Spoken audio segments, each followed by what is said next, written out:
In this quick video, I'm going to be replacing my Honda key fob battery with some of these new lithium CR2032 3V button batteries. I've dropped a link to the exact ones you'll need in the video description box below, so let's get started. Firstly, we'll need to remove the mechanical key from the key fob.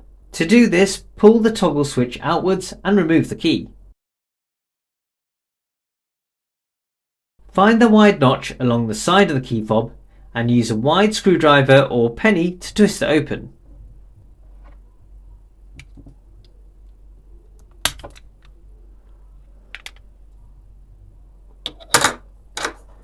You'll see the old battery here.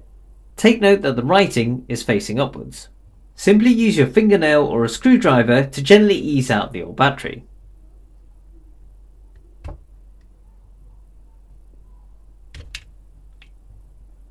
Take care not to touch the internal circuit and electric terminals. Hold the new battery by the edges, as holding a battery across the contact points can seriously deplete the storage capacity. Make sure that the writing side faces upwards and slide the edge of the battery under these two tabs here.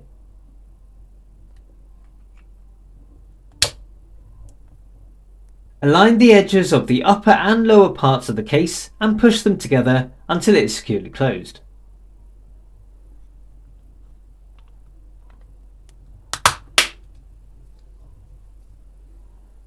And replace your mechanical key.